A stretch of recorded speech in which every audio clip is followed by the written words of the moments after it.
আজকে অনেক দিন পর চলে এসেছি সকালের ব্রেকফাস্ট নিয়ে। আজকে না অনেক দিন পর আর কি, তোমরা খেয়াল করলে দেখবে আমি আগে না সকালটা এরকম সকালের ব্রেকফাস্ট দিয়ে শুরু করতাম, তবে এটা অনেক দিন হলো সেভাবে শুরু করতে পারি না। তবে আজকে সকালে এখন বানাচ্ছি ফ্রাইড রাইস, তো চিকুর পাপাকে এই খাবারটা দিয়ে দেবো। তো ওদিকে প্রথমেই আমি সরু চালের ভাতটা আগে বানিয়ে নিয়েছিলাম, তারপরে এই যে বাড়িতে যা যা ভেজিটেবল ছিল সেগুলোকে আমি ভালো করে একটু ঘি কিংবা কখনো বাটার দিয়ে কিন্তু হালকা করে ফ্রাই করে নিই। আর তার সঙ্গে কিন্তু একটুখানি ডিম ফেটিয়ে দিই, মাঝে মধ্যে চিকেন থাকলে চিকেনের টুকরোগুলোও দিয়ে দিই, দিয়ে খুব চটজলদি কিন্তু এরকম ফ্রাইড রাইস বানিয়ে দিই। আর নামানোর আগে সামান্য চিনি আর একটু ব্ল্যাক পেপার আর উপর থেকে ঘি ছড়িয়ে দিলে এত সুন্দর একটা হেলদি খাবার হয়। আর এটা খেলেই কিন্তু পেট ভরে যায়। আর এটার সঙ্গে সত্যি কথা বলতে সেরকম কিছুই লাগে না, শুধুমাত্র সেচওয়ান চাটনিটা থাকলে আর কিংবা এর সঙ্গে পুদিনা পাতার যে চাটনিটা হয়, এই দুটো হলেই কিন্তু আর কিছুই লাগে না, খাওয়া হয়ে যায়। আমার প্রত্যেক দিনের রুটিনে একটাই কাজ থাকে, সকালবেলা উঠে আমি রান্নাবান্নার দিকেই চলে যাই। এই কারণে যেহেতু চিকু স্কুল থাকে, ওকেও তাহলে একটুখানি ভাত আলু সিদ্ধ ঘি দিয়ে মাখিয়ে দিতে পারি, আর সকালে একটা রান্না ঝক্কিটাও হয়ে যায়। তবে ওই যে মাঝে মধ্যে মনে হয় যে না, অন্যরকম কিছু একটা টিফিন বানিয়ে দিই, তাহলে ওর পাপারও খেতে ভালো লাগবে, সেই জন্য আর কি আজকে ওইভাবে বানিয়েছি। তবে এই কি, আমার একটু খাটনিটা একটু বেড়ে যায়, সকালে একটা টিফিন আবার বেলায় রান্না বান্না, সব মিলিয়ে খাটনি হয়ে যায়। তাও আমার ভালো লাগে প্রিয় মানুষটার জন্য তার পছন্দের খাবারটা বানিয়ে দিতে। আর একটা কথা সবসময় মাথায় রাখি, এই হাজারো দায়িত্বের মাঝে কিন্তু প্রিয় মানুষদের খেয়াল অবশ্যই রাখা উচিত, তার কি পছন্দ না পছন্দ, আর তারপরে কিন্তু নিজের জন্য অন্তত আধ ঘন্টা থেকে 1 ঘন্টা রাখা উচিত। সেই মাফিক কিন্তু দেখবে যারা আমার ডেইলি ভিডিও দেখো, তারা একটু খেয়াল করলে বুঝতে পারবে আমি কিন্তু এখন নিজের জন্য অনেকটা সময় বার করি এবং নিজেকে সময় দিই। এটা কিন্তু দরকার, তার কারণ কি জানো তো, একটা সময় তা না হলে গিয়ে আফসোস করতে হবে যে সবার জন্য খেটে মরলাম, নিজের জন্য সময় পেলাম না। তো যাই হোক, তারপরে কিন্তু বেলার দিকে আমাদের রান্নাবান্নাও বসিয়ে দিয়েছি। এদিকে রান্না করছি আর কি, মানে পনিরের একটা রেসিপি। এই রেসিপিটা আমি প্রথমবার ট্রাই করলাম, খেতে কিন্তু দারুণ হয়েছিল। দেখলেই তো, আগে পনিরগুলোকে হালকা করে ফ্রাই করে নিয়েছিলাম, শুধুমাত্র আমি এটাকে হোয়াইট রেখেছি, কোনো রকম আমি হলুদ ব্যবহার করিনি, যার জন্য হোয়াইট মতন কালারটা হয়েছে। আর এখানে না আমি যে মশলাটা ব্যবহার করেছি, এটার মধ্যে চারমগজ, কাজু, আলমন্ড এগুলোই সমস্তটা দিয়ে একটা পেস্ট বানিয়ে নিয়েছিলাম, যার জন্য টেস্টটা এত সুন্দর হয়েছিল। এটা কিন্তু রুটির সঙ্গে খেতে দুর্দান্ত লাগে, আর ভাতের সঙ্গেও কিন্তু খুব একটা খারাপ লাগে না। তোমরা চাইলে এর মধ্যে কিন্তু সামান্য টক দইও দিতে পারো, তাহলে টেস্টটা আরও ভালো হয়। তবে আমার কাছে এই মুহূর্তে টক দইটা ছিল না, সেই জন্য সেটাকে আমি স্কিপ করে গেছি। আর তারপর ভাজা পনিরগুলোকে দিয়ে হালকা নাড়াচাড়া করেছিলাম, আর মিক্সার গ্রাইন্ডারটা ধুয়ে জলটা দিয়ে দিয়েছিলাম। তারপর আমি ঝোলটা ফুটিয়ে উপর থেকে ঘি দিলেই একদম তৈরি হয়ে গেছিলো রেসিপিটা। আর এদিকে চিকুর সকালে আজকে টিফিনে একটা এগ বয়েল, একটা লাড্ডু আর একটা কলা দিয়েছিলাম। আর আজকে রান্না করেছিলাম পুঁই শাক দিয়ে মাছের মাথা দিয়ে একটা চচ্চড়ি মতন বানিয়েছিলাম, সেটাও অফ ক্যামেরাতে সেরে নিয়েছি। আর এখন চলে এসেছি আমার মেন কাজগুলোকে করতে। আমি যেহেতু 5:30 কিংবা 6টার মধ্যে ঘুম থেকে উঠে যাই, সেই জন্য আমার 1 ঘন্টার মধ্যে সমস্ত রান্নাবান্না কিংবা টুকটাক যে নিজের কাজকর্মগুলো থাকে সেগুলো খুব ভালো করে করে নিতে পারি। আর তারপরে ধীরে সুস্থিতে আমার এই ঘরের কাজকর্মগুলো করি। মোটামুটি একজনের লাঞ্চ বক্স, একজনের টিফিন বক্স, এই দুটো রেডি থাকলে আমি অনেকটাই স্বস্তি পাই, তখন কিন্তু আস্তে আস্তে কাজকর্মগুলোকে করতে পারি। আর এই কদিন যা হারে বৃষ্টি পড়ছে, উঠোনের এই জায়গাটা পুরো একদম কেঁচো জোকে ভরে গেছে। এমনিতে এই সমস্ত দেখলে আমার প্রচণ্ড গা ঘিনঘিন করে, আর আমি ভীষণ ভীতু বলতে পারো। তো কিন্তু কি করবো, একা সংসারে এগুলো কেই বা করবে, আমাকেই তো করতে হবে। সেই জন্য ভয় ভয় না ওদেরকে যেই জোকগুলোকে দেখছি উপর থেকে লবণ ছড়িয়ে দিচ্ছি। মোটামুটি 2 প্যাকেট লবণ আনা হয়েছে, আমি আর পাশে যে কাকিমা থাকে দুজনে মিলে চারিদিকে পুরো লবণ ছড়িয়ে দিয়েছি। তাও তো চারিদিকে জঙ্গল, ওদের কি আর আটকানো যায়, তাও 2-1টা ঢুকে পড়ছে উঠোনে, সেগুলোকে মারছি, আবার জল দিয়ে ধুয়ে দিচ্ছি। এইভাবেই আর কি কাজগুলো করছিলাম। আর এদিকে দেখতে পাচ্ছ মেঘলা মেঘলা ওয়েদার বলে সকালে শুকনো কয়েকটা জামা কাপড় মেলে দিয়েছিলাম, সেগুলো মোটামুটি শুকিয়ে গেছে। এখন এগুলোকে তুলে রেখেছি, আর এখনকার যে কয়েকটা জামা কাপড় আছে সেগুলোকে মেলে দিচ্ছি। এই বর্ষাকালের সময় কিন্তু জামাকাপড় মেলেও শান্তি নেই, সারাক্ষণ একটা চিন্তা হতেই থাকে যে এই হয়তো বৃষ্টি আসবে, এই হয়তো ভিজে যাবে, এরকম হতে থাকে। অনেকবার অলরেডি হয়েওছে। সেই জন্য না, যখন দেখি যে আকাশ খুব মেঘলা করেছে, তখন ছাদে না দিয়ে সিঁড়িপথে মেলে দিই, আবার জলটা ঝরে গেলে আবার হয়তো ছাদে দিয়ে আসি, এইভাবে করতে হয়। আর জয়শ্রী আমাকে কমেন্ট করেছিলে যে তুমি মান্থলি বাজার কিভাবে গুছিয়ে রাখো, একদিনকে দেখাবে। আমি মান্থলি বাজার কিভাবে গুছিয়ে রাখি, কিভাবে বাজেট ফিক্সড করি, সমস্তটাই কিন্তু মানে এর উপরে অনেক ভিডিও রয়েছে। তুমি দেখো মানে আমার যে ভিডিওগুলো মোটামুটি ভাইরাল বলতে গেলে, যেগুলোকে একটু বেশি ভিউজ পেয়েছে, তুমি সেগুলো দেখতে পারো। ওখানে কিন্তু সমস্তটাই দেওয়া রয়েছে, মানে পপুলার যে ভিডিওগুলো রয়েছে তুমি সেখানে গিয়ে চেক করে নাও, সেখানে কিন্তু ডিটেলসে দেওয়া আছে। এমনকি এই মাসের যে মান্থলি বাজার আমি 2-3 দিন আগেই দিয়েছি, সেটাও কিন্তু দেখে নিতে পারো। আশা করছি ওখান থেকে তোমার কিছুটা অন্তত আইডিয়া হবে। আর এখন চলে এসেছি আমার মাস্টার বেডরুমে, এই বিছানাটা পরিষ্কার করে নেব। কেননা বিছানা পরিষ্কার না হলে কিন্তু ঘর তুমি যতই গোছানো থাকুক না কেন, একটা কোথাও একটা অগোছালো অগোছালো মনে হয়। আমি এই বাড়িটাতে আসার পর থেকে তোমাদের কাছে অনেক প্রশংসা পেয়েছি এই বাড়িটার সম্বন্ধে, অনেকটাই সুন্দর তোমরা প্রশংসা করেছো। তবে কি জানো তো, এখানে একটু স্টোরেজের সমস্যা, তা না হলে কিন্তু খুবই ভালো কাটছে, এখানে কোনো রকম কোনো প্রবলেম নেই। তার উপরে আমার পাশের ঠিক ওই যে রুমটা রয়েছে, ওখানে কাকু কাকিমা এত ভালো কি বলবো। জানি না ওনারা কতদিন থাকবে, উঠে যাবে তো বলছিল, তবে উঠে যাওয়ার পরে আবার মানে কেমন ফ্যামিলি আসবে এটা ভাবলেও খুব চিন্তা হয়। তো এখন যেরকম আমি আমার ঘরের দরজা না আমি সবসময় খোলাই রাখি, কেননা ওই যে মানে নিজেদের মধ্যে সারাক্ষণ বন্ধ রাখতে না নিজের খুব খারাপ লাগে, এরকম আর কি। আমি সারাক্ষণ খুলেই রাখি। আর সেরকম যদি কোনো ভাড়াটে আসে তাহলে আমাকে সারাক্ষণ বন্ধ রাখতে হবে। বা এখানে যেমন আমি নিজের মতন করে ঘর বারান্দা সমস্তটাই, ঘর ছেড়ে দাও, মোটামুটি সিঁড়িপথ ছাদ উঠোন সমস্তটা আমি আমার মতন করে ঝাঁট দিই। ওখানে আমি কারোর ভরসায় কাজ ফেলে রাখি না, আমি আমার মতন কিন্তু কাজগুলোকে করতে থাকি। আরও একটা কথা কি জানো তো, আমার এই বেডরুমটাকে সুন্দর করে ডেকোরেশন করার ইচ্ছে আছে, তার জন্য অনেক কিছু জিনিসপত্র আমি কিনেছিলাম, তোমরা অলরেডি দেখে নিয়েছো। আরও কয়েকটা বাকি আছে, সেগুলো আমি অর্ডার করেছি। এমনকি আমার ঠাকুর ঘরের জন্য কয়েকটা জিনিস অর্ডার করেছি, সেগুলো হয়তো 1 সপ্তাহের মধ্যে চলে আসবে, তারপর তোমাদেরকে সেগুলো শেয়ার করব। আর আমার বেডরুমের জন্য যে দুটো পর্দা কিনেছিলাম, আমি যে কবে সেই পর্দাগুলোকে লাগাবো সেই অপেক্ষায় আছি। আর সামনেই যেহেতু অগস্ট মাস আসছে, মানে চিকুর জন্মদিন 17ই অগস্ট, তোমরা হয়তো অনেকেই জানো। তো ভাবছি ওর জন্মদিনের আগে রুমটাকে সুন্দর করে ডেকোরেশন করব, হোয়াইট কালার পর্দাগুলো তো লাগালেই ঘরের লুকসটাই চেঞ্জ হয়ে যাবে। তো সেটার মানে দেখার একটা এক্সাইটমেন্ট রয়েছে। এই যে টুলটার উপরে এক্সট্রা যে কুশনগুলো থাকে ওখানে রেখে দিয়েছি। আর চিকু দেখো এখানে শুয়ে রয়েছে, একটু পরেই ও রেডি হবে। আর এখন করে যেহেতু শরীরটা খারাপ, ঠান্ডা লেগেছে, সেই জন্য সকালবেলা না ওকে আর স্নান করাই না, ওই স্কুল থেকে ফিরলে বেলার দিকে ওকে স্নান করিয়ে দিই। আর এদিকে আমি ঘর বারান্দাগুলো এখনই ঝাড়ু দিয়ে দিচ্ছি, একটু পরে মুছে নেব। আর এখন এত পরিমাণে বৃষ্টি হয় তো ঘর মুছতেও ইচ্ছা করে না। যদি ভাবি যে ঘর মুছবো না, তখন ওই মনে হয় এখানে নোংরা ওখানে নোংরা হয়ে রয়েছে। সেই জন্য কী করেছে যেন, শুধুমাত্র অল্প জলে ফিনাইলগুলো একদম শুকনো শুকনো করে ঘর বারান্দাগুলোকে মুছে নিয়েছিলাম। আর ঝুমা দিদিভাই বলেছিলে যে এরকম টাইলসের মেঝেতে যখন ঝাড় দেওয়া হয় প্রচুর পরিমাণে চুল বার হয়। একদমই তাই গো, কেননা পাখা চলে তো, যখন আমরা চুল আঁচড়াই তখন চুলগুলো উড়ে উড়ে কোথায় ঢুকে থাকে, কিন্তু ঝাড়ু দেওয়ার সময় কি পরিমাণে যে চুল বার হয়, আমার ক্ষেত্রেও ঠিক মানে সেরকমই আর কি। সেই জন্য কি করি, ঘরের মধ্যে চুল না আঁচড়িয়ে আমি মোটামুটি বাইরের দিকে মানে আমাদের যে সিঁড়িপথ রয়েছে ওখানে এসে চুল আঁচড়াই, তাহলে চুলটা অন্তত ঘরে এদিক ওদিক আর হয় না। আর কণিকা দিদিভাই বলেছো, দীপা তুমি খুব সুন্দর, তোমার ভিডিওগুলো খুব সুন্দর, চিকুর জন্য অনেক ভালোবাসা, তোমার ভিডিও দেখতে খুবই ভালো লাগে, আর তুমি ভিডিও না দিলে সেই দিনকে তোমাকে খুব মিস করি। প্রথমে জানাই অসংখ্য ধন্যবাদ দিদিভাই তোমাকে। আর কি জানো তো, আমি প্রত্যেক দিন ভিডিও দেওয়ার চেষ্টা করি, তবে মাঝে মধ্যে স্কিপ হয়ে যায়, সমস্ত কিছু সামলে উঠতে পারি না। তবে এই 2 দিন যাবৎ কি হয়েছে জানি না, আমি যে ভিডিও আপলোড করব সমস্তটাই কিন্তু রেডি থাকে, কিন্তু ওই যে পোস্ট করব সেটা আমার কিন্তু মনে একদমই থাকছে না।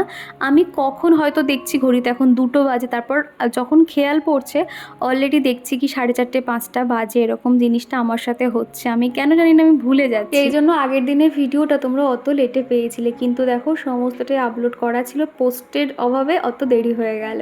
তো যাই হোক, এই ঘরে চলে এসে নিচে কার্পেটটা পেতে দিলাম, যেহেতু সারাক্ষণ বৃষ্টি হচ্ছে, মেঘলা মেঘলা ওয়েদার, মেঝে ঠান্ডা, সেই জন্য কার্পেটটাকে ওই ঘরে পেতে রেখেছিলাম। আর এদিকে যে টেবিলটা দেখতে পাচ্ছ এটাও মুছে নিচ্ছি। আর কভারটা না দিন দিন দেখো কেমন যেন সে চামড়ার মতন উঠে উঠে আসছে। কভারটা একদমই ভালো দেয়নি, আবারও নতুন করে কভার কিনতে হবে, যেহেতু ঘরে ঢুকতেই এই টেবিলটা থাকে আর কভারটা এরকম বাজে হয়ে থাকলে না সত্যি দেখতে খুবই খারাপ লাগে। সেই জন্য ভাবছি কয়েকদিন বাদে এটাও চেঞ্জ করে নেব। আর এখন এই যে রান্নার কয়েকটা বাসন ছিল রান্নার পরে, সেগুলো এখন ঝটপট মেজে জায়গায় রেখে দেবো। আর রুবিনা দিদিভাই বলল, "ছদীপা আজকের ভিডিওটা খুব সুন্দর হয়েছে।" থ্যাংক ইউ দিদিভাই, এইভাবেই পাশে থেকো আর প্রত্যেক দিন তোমার কমেন্ট পেয়ে অনেকটা ভালো লাগে আমার। তারপর চিকুর পাপা ওকে স্কুলে দিয়ে আসে আর এদিকে আমার অনেক কাজ তো হয়ে গেছে, রান্নাবান্নাও হয়ে গেছিলো, সেই জন্য ধীরে স্বস্তিতে না সমস্ত কাজগুলো আমি করছিলাম। ধীরে স্বস্তি বলবো না, ফটাফটি করছিলাম, যেহেতু 12:30টার সময় চিকুকে স্কুল থেকে আনতে যেতে হয়, সেই কারণে আর কি। আর আজকে যেহেতু বৃহস্পতিবার, আমার অনেক কাজই থাকে, যেমন ধরো ঠাকুর পুজো করা, ঠাকুরের বাসন মাজা ঘষা করা, সব মিলিয়ে অনেকটা সময় চলে যায়। সেই জন্য চিকুর পাপাকে বলেছিলাম আজকে ঠাকুরের বাসনগুলোকে আমাকে একটু মেজে দিও। তো মোটামুটি ও যেমন পেরেছে সেইভাবেই মাজা ঘষা করে দিয়েছিল। তো ভাবলাম আমি এদিকে রান্নার দিকে কাজকর্ম সেরে, টুকটাক ঘরের কাজগুলো সেরে তারপর আমি ঠাকুর ঘরে যাব। মোটামুটি ঠাকুর ঘরে ঢুকতে ঢুকতে আমার 11:45 বেজে গেছিলো। তারপর তাড়াহুড়ো করে চিকুকে স্কুল থেকে আনতে ছুটে গেছিলাম। অর্পিতা আমাকে বলেছিলে, "দীপা প্রত্যেক দিন কী করে গো তুমি এতটা ডিপ ক্লিন করে কিচেন পরিষ্কার করো?" কি জানো তো, সমস্তটাই অভ্যেস। আগে আমিও পারতাম না, মনে হয় দূর খাওয়া দাওয়া হয়ে গেছে মানে ঘুমিয়ে পড়বো। তবে এখন কিন্তু সেটা একদমই পারি না। তো যাই হোক, আমি গ্যাস কাউন্টারটা সুন্দর করে মুছে নিয়েছি, পরিষ্কার করে ঘষে ঘষে, তারপর ওয়াইপার দিয়েও পরিষ্কার করে নিয়েছি। রান্নাঘর প্রত্যেক দিন রান্নার শেষে এইভাবে মোটামুটি 10-15 মিনিট টাইম দিলেই কিন্তু যথেষ্ট। রান্নাঘরে প্রত্যেকটা কন্টেনার মুছে নেওয়া এবং যে আমরা যেখানে রান্না করছি গ্যাস কাউন্টারটা একটুখানি মোছা, সমস্তটা কমপ্লিট করে আমি কিন্তু স্নান করে এখন চলে এসেছি পুজো দিতে। আগের দিনকেই ঠাকুরের ফুল মিষ্টি সমস্তটাই আনা হয়েছিল, তার সঙ্গে পদ্ম ফুলগুলো এতটাই ফ্রেশ লাগছিল, আমি মা লক্ষ্মীর জন্য একটা পদ্ম ফুলও নিয়েছিলাম। তারপর দেখো হাতের সাহায্যে ফুলটাকে সুন্দর করে ফুটিয়ে দিয়েছি। ঠাকুর ঘরে আমি যখনই যাই আমি কোনো রকম ট্রাইপড নিয়ে যাই না, তো তার জন্য আর কি ফোনটা কোথায় রাখবো বুঝতে পারছিলাম না বলে একটা উঁচু জায়গায় রেখেছিলাম বলে ক্যামেরা কোয়ালিটিটা ওরকম দেখতে লাগছিল আর কি। তারপরেই দেখো সুন্দর করে আমার সিংহাসনটা সাজিয়ে দিয়েছি। ঠাকুর ঘরটা দেখো দেখতে কত সুন্দর লাগছে না? আর আমাদের স্টেশন থেকে যখনই ফুল আনা হতো, কোনো যেমন ধরো রজনীগন্ধা বা যে কোনো বা জুঁই ফুলের গন্ধ না অতক্ষণ থাকে না, যেহেতু ওরা অনেক দিন থেকে নিয়ে রাখে নাকি জানি না। তবে এই ফুলগুলো অন্য জায়গা থেকে নেওয়া হয়েছিল, তো রজনীগন্ধা যতক্ষণ শোকাচ্ছে ততক্ষণ মানে গন্ধে মমও করছে আর কি। ঠাকুর ঘরে একটা পজিটিভ ভাইবস কাজ করছিল। তো যাই হোক, এই যে দেখতে পাচ্ছ ঠাকুর ঘর সাজিয়ে নিয়েছি। আর তারপরে এখন আমি একটু সেলফ কেয়ার করবো, মানে স্নানের পরে যা যা আর কি স্কিন কেয়ার থাকে সেগুলো ঝটপট করে নিচ্ছি। আর সামনেই তো আসছে শ্রাবণ মাস, মহাদেবের মাস বলতে পারো। তো সেই জন্য না ঠাকুর ঘরটার মানে যা যা লাগবে আর কি সব সময়ের জন্য, বা যেগুলো খুব দরকার ছিল সেগুলো আমি প্রথমবার অনলাইনে অর্ডার করেছি। জানি না কেমন হবে, আমি তো ভালো ভালো রিভিউ দেখে অর্ডার করেছি। আমি হাতে পেলে তোমাদেরকে অবশ্যই দেখাবো যে জিনিসগুলো কেমন হয়েছে। তো এখানে দেখো আমি এটা সানস্ক্রিন অ্যাপ্লাই করে নিচ্ছি। আর তারপরে দেখতে পাচ্ছ মুখটা অনেকটা আর কি ফ্রেশ লাগে। আর এটা হলো ডিটানের একটা নতুন সানস্ক্রিন, কি প্রোডাক্ট ইউজ করছি আমি একটু পরে তোমাদেরকে দেখিয়ে দেবো। নতুন কয়েকটা জিনিস আমি অর্ডার করেছি। তার খানিকক্ষণ পরেই আমি রেডি হয়ে চিকুকে স্কুল থেকে আনতে গেছিলাম। আর যাওয়ার সময় একটু ঝিরিঝিরি বৃষ্টি হওয়াতে আমি একটু ভিজেও গেছিলাম। তো বাড়িতে এসে তোমাদের সামনে কথা বলছি। এই বর্ষাকালে কিন্তু শ্যাম্পু ছাড়া চুল না ভেজানোই উচিত। সেই জন্য আমি যখনই শ্যাম্পু করি তখনই চুল ভেজাই। মোটামুটি আমার সপ্তাহে 2 থেকে 3 দিন হয়ে যায় আমার শ্যাম্পু করা। আর এই সময় কিন্তু প্রচণ্ড হেয়ার ফল হয়, আমারও কিন্তু শুরু হয়েছে। এতদিন পর্যন্ত মানে আমার কোনো রকম অতটা মানে নর্মালি 2-4টে মতন হেয়ার হতো, তবে এখন দেখছি কি মোটামুটি অনেকটা করেই চুল উঠছে। তো সেই জন্য না সপ্তাহে কিন্তু চুলটাকে আমি দেখেছি আমি শ্যাম্পু করে রাখলে আমার চুলটা ভালো থাকে। তো সেই জন্য ভাবছি শ্যাম্পু করবো সপ্তাহে 2 থেকে 3 দিন, আর একদিন কিন্তু অয়েলও মাসাজ করতে হবে। আর এমনি তোমরা চাইলে হেয়ার ড্রায়ারও ইউজ করতে পারো, কিন্তু আমার ক্ষেত্রে কি হয়, আমি হেয়ার ড্রায়ার ঘরে থাকলে খুব একটা ইউজ করি না। তবে আজকে যদি দুপুরে ঘুমাতে যাই তাহলে হয়তো হেয়ার ড্রায়ার দিয়ে মানে পেছনের দিকটা অন্তত শুকিয়ে নেব, তা নাহলে শোয়া যাবে না। আর শ্যাম্পু করার পরে অবশ্যই কিন্তু সিল্কিং সাইন কিংবা কন্ডিশনার দিতেই হবে।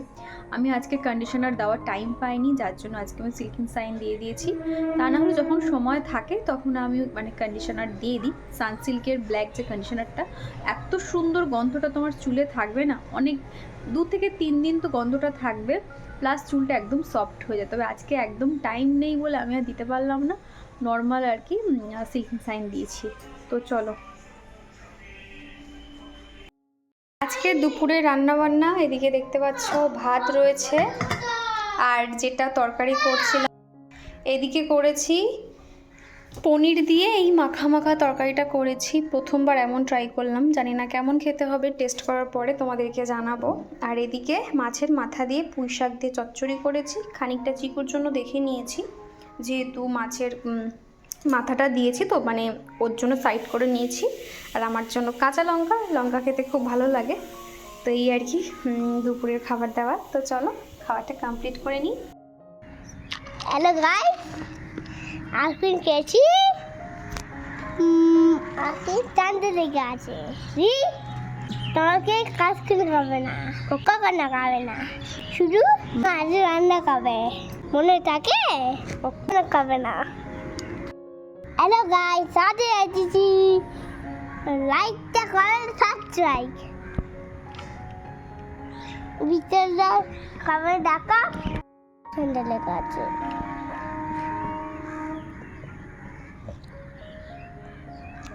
চিকু আগের থেকে এখন অনেক কথা শিখেছে, এত সারাদিন বকবক করতে থাকে, আর এই কথাগুলোই তোমরা অনেকে পছন্দ করো, তার জন্য একটুখানি তোমাদেরকে শোনালাম। আর তারপরে আমরা না ছাদ থেকে নেমে এসেছিলাম, এখন সন্ধে হয়ে গেছে, ঘড়িতে এখনই 6:30 পৌনে 7টা মতন বাজে। সন্ধে টন্ধে দিয়ে নিয়ে এখন চারিদিকে ধুনো ঘোরাচ্ছি। এই বর্ষাকালে ওয়েদারে দেখবে জামা কাপড় সেরকম শোকায় না, একটা ধ্যাপসা একটা গন্ধ থাকে, সেই জন্য না এরকম ধুনো দিলে ঘরেও একটা সুন্দর একটা পজিটিভ ভাইবস কাজ করে আর ভালোও লাগে। তো সেই জন্য দেখো ধুনোটা এখন সব দিকে এখন ঘুরিয়ে দিচ্ছি। তারপরে চিকুকে পড়তে বসাবো। আগে মোটামুটি চিকুকে না প্রত্যেক দিন সন্ধেবেলা বই নিয়ে বসাতাম, অতটা চাপ দিতাম না, 0.5 ঘন্টা 1 ঘন্টা নিয়ে বসতাম। সামনেই সোমবার থেকে ওর যেহেতু পরীক্ষা রয়েছে, সেই জন্য ওকে না 1 থেকে 1.5 ঘন্টা আমাকে টাইম দিতে হয়, পড়তে বসাতে হয়। তার আগে আমাকে বললো, মা আমাকে পাস্তা করে দাও। তো সেই জন্য এখানে আমি ডিশানোর পাস্তাটা ব্যবহার করছি, ভীষণ হেলদি এই পাস্তাটা, বাচ্চাদের জন্য তো খুবই ভালো। এটাতে হার্মফুল কোনো রকম কিছু নেই বা কোনো ফুড কালার নেই যে বাচ্চাদের পেটে সমস্যা হতে পারে। তো এটা একদম নিশ্চিন্তে তোমরা ব্যবহার করতে পারো। এটার মধ্যে কোনো রকম ময়দা থাকে না, সুজি এবং আটা দিয়ে তৈরি। এই পাস্তাটা তোমরা যদি কেউ পারচেস করতে চাও, আমি ডেসক্রিপশন বক্সে লিঙ্ক শেয়ার করে রেখেছি, এছাড়া ট্যাগ অপশানেও দিয়ে রেখেছি, সেখান থেকে তোমরা বাই করতে পারো। আর এই পাস্তাটা বয়েল করার পর কিন্তু এটা আরও দ্বিগুণ হয়ে যায়, আর একটু বেশি করেই আমি বানাচ্ছি, যেহেতু পাশেই কাকু রয়েছে। তো সেই জন্য ভাবলাম একটু টিফিনেও দিয়ে আসি, তাহলে আর কি সন্ধ্যের টিফিনটা হয়ে যাবে। তো আমি না মানে হয়তো চিকুর জন্য করলে এত কিছু হয়তো দিতাম না, নর্মালি বানাতাম। তবে যেহেতু একজনকে খেতে দেবো, সেই জন্য স্পাইসি চটপটা করে বানিয়েছিলাম, খেতে কিন্তু দারুণ লাগছিল। আর প্রথমে না এই সমস্ত সস টস দেওয়ার আগে চিকুর জন্য আলাদা করে তুলে রেখেছিলাম। আমি আলু আর এদিকে পেঁয়াজটা হালকা করে ফ্রাই করে নিয়েছিলাম, তারপরে ডিমটাও ভেঙে নিয়েছি। আর এখানে সস দিয়েছি রেড চিলি সস এবং একটা সয়া সস দিয়েছি, দিয়ে খুব ভালো করে কিন্তু নাড়াচাড়া করে নিচ্ছি। আর মোটামুটি বাড়িতে যত রকম সস ছিল সেগুলো দিয়েছিলাম, আর দুর্দান্ত খেতে হয়েছিল, আর দেখতেও কিন্তু খুব লোভনীয় হয়েছিল। দেখতে পাচ্ছ হালকা করে আমি কিন্তু এদিক ওদিক করে নিয়েছি, আলুগুলো একদমই সিদ্ধ হয়ে গেছে। উপর থেকে টমেটো সস দিয়েছি, সামান্য মেয়োনিজও দিয়েছি। তারপর উপর থেকে 1 চামচ বাটার দিয়ে দিলাম, বাটারটার জন্য কিন্তু এটার টেস্ট আরও দ্বিগুণ হয়ে যায়। আর হ্যাঁ, আমি যখন আলু আর পেঁয়াজ ভাজা ভাজা করছিলাম, তার মধ্যেই কিন্তু রসুন না আমি লম্বা লম্বা ঝিরিঝিরি করে কেটে দিয়েছিলাম, তার জন্য ফ্লেভারটাও খুব ভালো এসেছিলো। জিনিয়া আমাকে একটা কমেন্ট করেছো, জিনিয়া জিজ্ঞাসা করেছো, দিবা তোমার এজ কত? আমি একটা কথা শুনেছিলাম, মেয়েদের এজ কখনো জিজ্ঞাসা করতে নেই, আর ছেলেদের স্যালারি কত এটা কখনো জিজ্ঞাসা করতে নেই। সোশ্যাল মিডিয়াতে আমি কখনো কাউকে দেখিনি তার নিজের এজ শেয়ার করতে, তাও কিন্তু অনেকবার এই কমেন্টটা আসার ফলে আমি একবার রিপ্লাই করে দিয়েছিলাম, তবে এখন আর বলছি না, তোমরা একটু আন্দাজ করে নিও। আর এদিকে তোমাদের সাথে কথা বলতে বলতে লোভনীয় স্পাইসি পাস্তা একদম রেডি, উপর থেকে চিজ গ্রেট করে দিয়েছিলাম আর একটু স্যালাডও দিয়েছিলাম। এটা এখন কাকুকে দিয়ে আসতে যাচ্ছি, আর চিকুর জন্য আলাদা করে তুলে রেখেছিলাম। আর তারপরেই চলো কয়েকটা তোমাদের স্কিন কেয়ার প্রোডাক্ট শেয়ার করি। দু একটা স্কিন কেয়ারের প্রোডাক্ট কিনেছি, চলো তোমাদেরকে শেয়ার করি। ফার্স্টে কিনেছি মার্সের এই লিপ লাইনার, তার কারণ লিপ লাইনার পরতে আমার খুব ভালো লাগে। মার্সের আমি এর আগেও একটা লিপ লাইনার ইউজ করতাম রেড কালার, তবে সেটা ছোট হয়ে যাওয়াতে মানে শেষ হয়ে গেছিলো, এইটুখানি মতন ছিল ওটা। আমি এখন আর ইউজ করছি না, তো ভাবলাম নতুন একটা নিই। মার্সের এটা নিয়েছি, এটা কিন্তু সেট নাম্বার 3, তো তোমরা চাইলে এটা নিতে পারো। ঠোঁটের লিপ লাইনারটা দিলে কি হয়, ঠোঁটের শেপটা খুব ভালো আসে। এই একটা নিয়েছি। আর দ্বিতীয় যেটা নিয়েছি সেটা হচ্ছে কি ডক্টর রাসেলের তোমার D10 স্ক্রাবার নিয়েছি। অলরেডি আমার কিন্তু স্ক্রাবার রয়েছে, এবার ওইতে চকলেট স্ক্রাবার, তাও এটা আমার ভীষণ ভালো লাগে, তো সেই জন্য এটা আমি নিয়েছি। এটা আমি বিয়ের আগে অনেকবার ইউজ করেছি, তো ভাবলাম এখন এটা ইউজ করা যাক। এটা কিন্তু দামও খুব কম, তো যাই হোক খুব ভালো আর কি। আমি এটা অলরেডি কিন্তু 2-3 দিন ইউজ করে নিয়েছি, তো যাই হোক এটা নিয়েছি। ডক্টর রাসেলের AM to PM D10 sunscreen, এটা আমি নিয়েছি। আমার মনে হলো যে অলরেডি আমি ওশিয়ার সানস্ক্রিন ইউজ করি, তা ভাবলাম এটা একবার ইউজ করে দেখি কেমন হয়। তো এটা আমি ইউজ করে তোমাদেরকে জানাবো। এটাকে মোটামুটি আমি একবার মেখেছি, আমার মোটামুটি লেগেছে, তাও আমি সেকেন্ডবার বা থার্ডবার যখন ট্রাই করবো তখন জিনিসটা আরও ভালো করে বুঝতে পারবো। তো যাই হোক, আর নিয়েছিলাম প্লামের একটা রোজ টোনার। ফেস ওয়াশের পরে কিন্তু টোনারটা দেওয়া খুব ভালো, তো আমার স্প্রে টোনার ছিল না, সেই জন্য এটা নিলাম। এই কটা আর কি জিনিস নিয়েছিলাম।